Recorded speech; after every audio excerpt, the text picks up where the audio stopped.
Well, we're back again. This time we're back at St. Luke's. Last time we were up at St. Andrew's. And I wore this at the beginning to show you how things are down here at St. Luke's and how we go to church here at St. Luke's now. When you come in the front doors, we only allow people through the front doors, the center doors, and we have ushers here who, one usher has a clicker and he takes a number of the people. Now, right now, as you'll see in a minute or two inside church, because of the way the church is taped off and everything, and because we're only allowed to have 1/3 capacity by law, we can only have 150 people max at St. Luke's at this time period. That's 150 per Mass. So I'll tell you a little bit about what last week's numbers were later, but that's why we have, when you first walk in the door, you've got to be wearing a mask. Now I got it off right now. Yeah, I know somebody complained about that, but you got to wear a mask. That's state law still. And when you come in, we have hand sanitizers here for you if you need them. Signs to remind you of the mask, and we ask you to please be seated.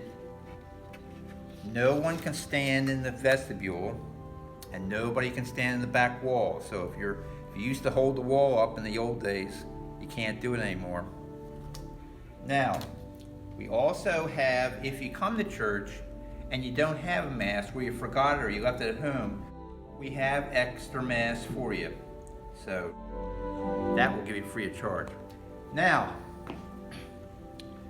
we also have in here, as you can see, the collection baskets.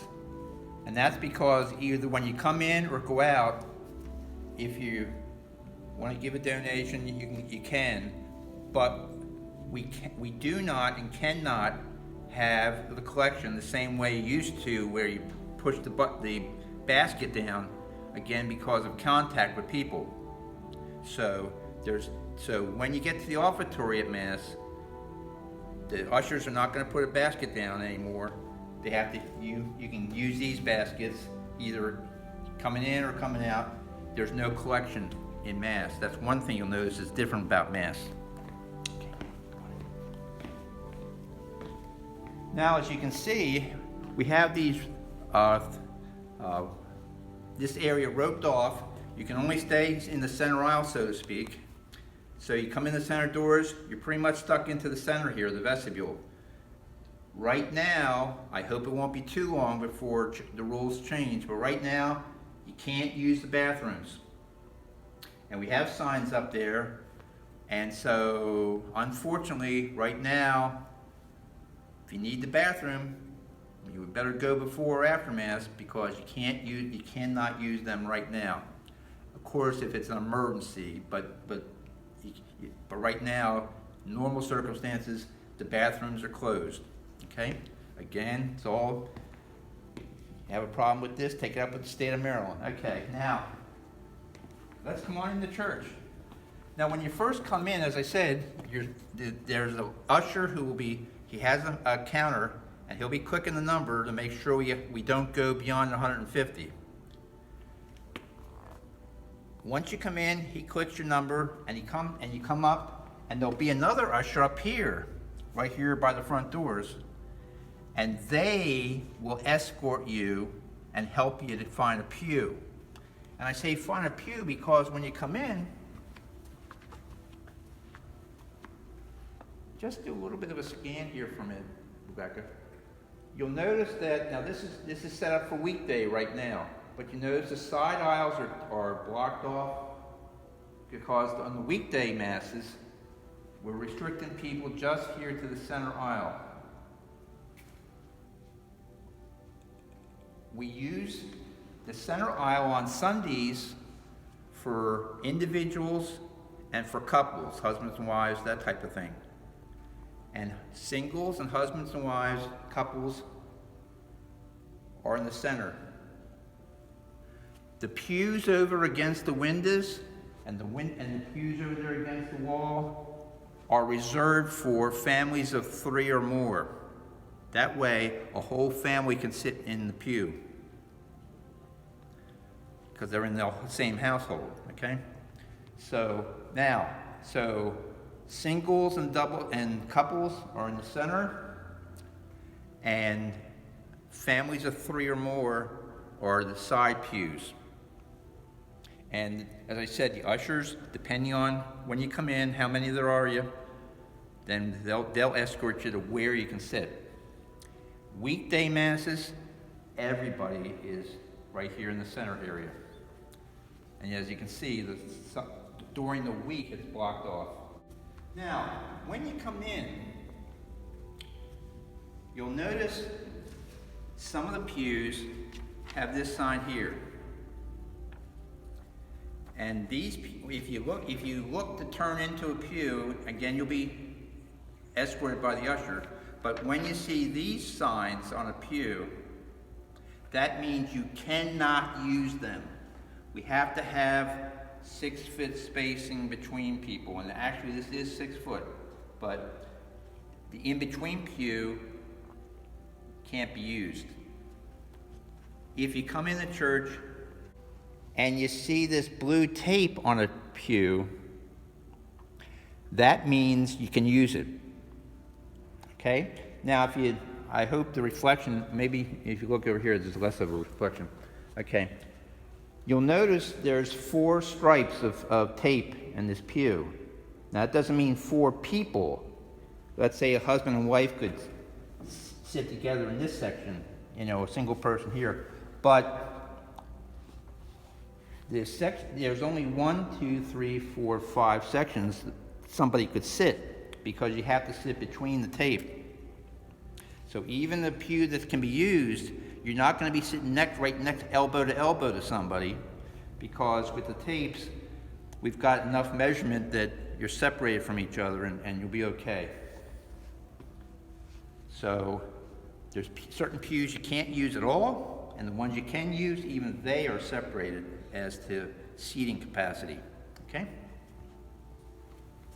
All right, now, those of you who have not been to church since all this started, Mass is a little bit different than what it used to be. For one thing, at the very beginning, there's no procession from the back. The priest doesn't ring the bell anymore, doesn't come down with the altar boy or the deacon, and there's no music at the very beginning.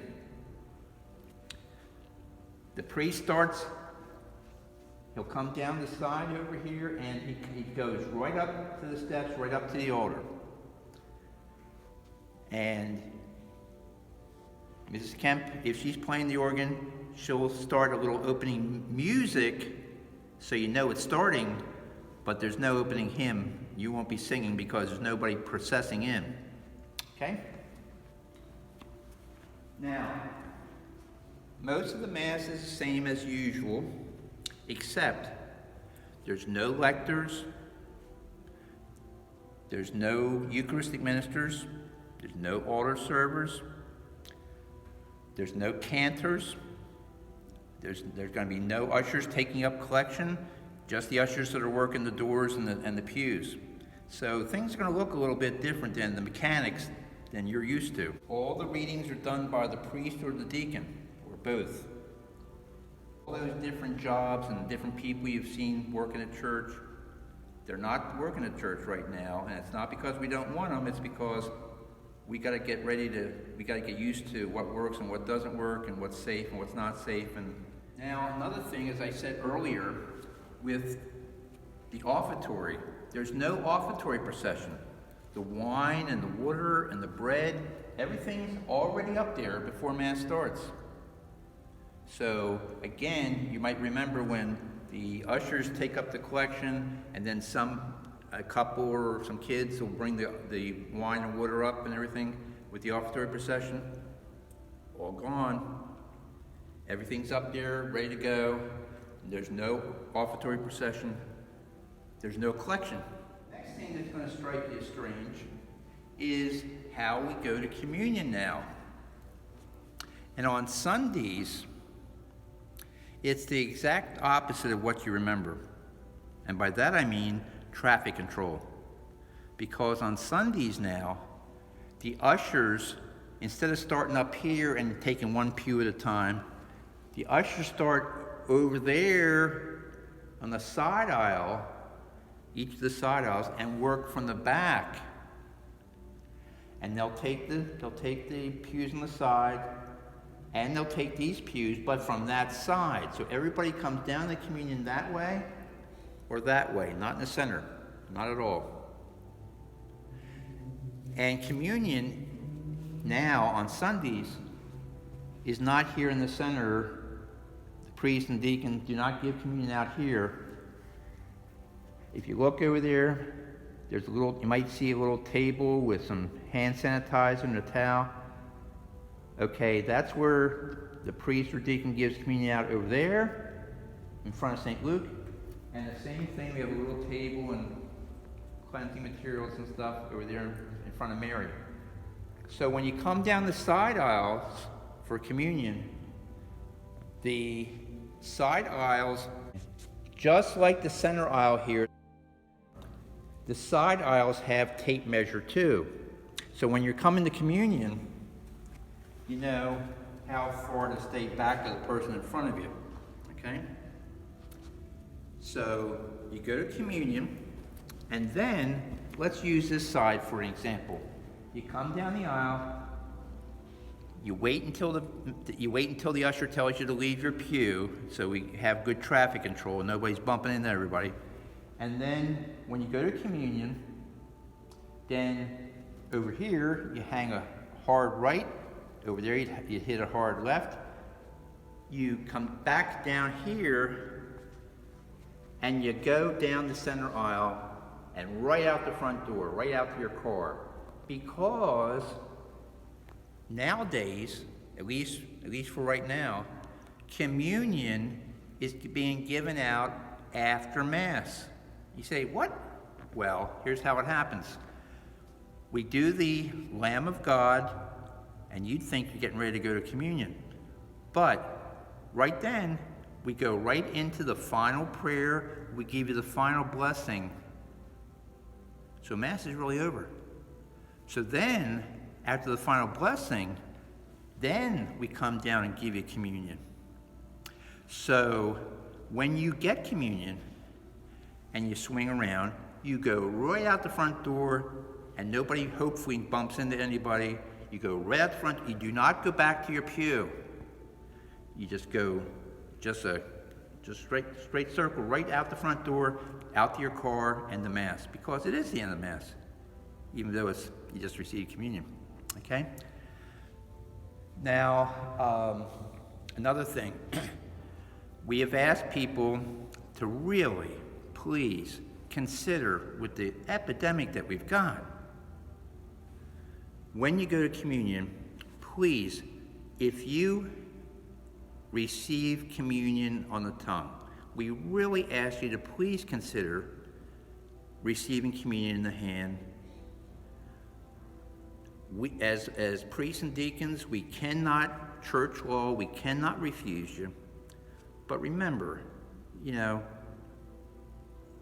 receiving in the hand is not showing any discourtesy to God.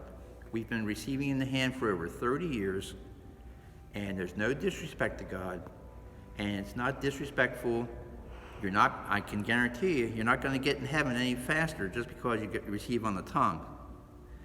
So we ask you to consider that. But if you will not take it in the hand, then we will request, if you're going to receive on the tongue, that you wait to go to communion at the very end of the line.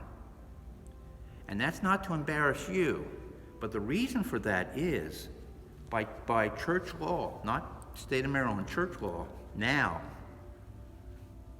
every time somebody goes to communion on the tongue, every person that goes on the tongue, we have to stop and use that hand sanitizer between each person. So if we had 4 or 5 people receiving on the tongue mixed in with the people receiving in the hand, oh my goodness, communion line would last for 20 minutes. So we ask, everybody receiving in the hand go first, and then if you're going to receive on the tongue, then wait till the end and understand every person that goes in the tongue, after each one, whether we touch you or not, whether you touch us or not, it doesn't matter. By church law now, we have to wash our hands after every time. So if you're the second person going to receive on the tongue, you got to wait till I clean my fingers off before I can give you communion. It takes that long, okay? So it's not a timing thing. It's a health situation, okay? So that's why we ask you to go. We're not trying to shame you. We're not trying to embarrass you. But for health reasons, we have to wash our fingers between each person so that receives on the tongue. So that's why we ask you to come at the end. So as I said, and when you receive communion, that's the end of the service. And you receive your communion, you go down the center aisle, out to your car, service is over. Now, I'm sure those of you who did not come last week, for whatever reason, you're probably curious what happened. And what happened was really good. First off, we had the greatest cooperation amongst the people that came. They cooperated in seating, they cooperated in communion, they cooperated in leaving when they were supposed to leave and not congregating. The cooperation was amazing, and I'm really grateful. As far as if anybody was concerned about, well, did you close the doors when you hit 150? Did you have to tell anybody to come back to another Mass? Guess what? The numbers were so low, we never got to 150 at any Mass, okay? The two Saturday night Masses were, we had 84 and let's see, what was the other one? Oh, we had 84 on the first Saturday night Mass. We had 29 at the second Saturday night Mass. Sunday morning, we had 97. 97, yeah, two Masses with 97, ironically. And 64, and the 5 o'clock on Sunday night was 48. So if you were afraid of being too close to people, or if you were afraid you weren't going to get in, if you were afraid you weren't going to get a chance to, you were going to be number 151 and you were going to, the doors were going to be slammed in your face, don't worry about it. Don't be afraid on that part anyway, because we never got close to maximum capacity. And I don't expect us to for a while. So it's safe as far as the numbers, okay? And really, everybody was very conscious of safety and everybody was very good about it. Everybody wore a mask. Again, as I said, that's part of responsibility. And so I want to thank Rebecca and her mom and dad for helping me make this video like they did last time. And I hope this just gives you a little view of what it looks like in here, and it looks different, and a little bit about how Mass is now. It's a whole lot different than what you're used to. But it's still the Mass. It's still the body and blood of Christ. And, all I want to say is after the first week, well, guess what? I survived, and you will too. And don't be afraid. Be careful. Be safe. If your age or you have some underlying circumstance, please. If you're sick, please do not come. Don't feel conscious about it. The bishop still, the dispensation for going to Mass still is in existence. It hasn't been taken off, and so you're not doing anything wrong by missing Mass right now. So I hope this answers some questions and gives you an idea, maybe give you a little bit of info about what happened the first week, and maybe the second week or the third week you'll feel comfortable about coming back, because we want you back.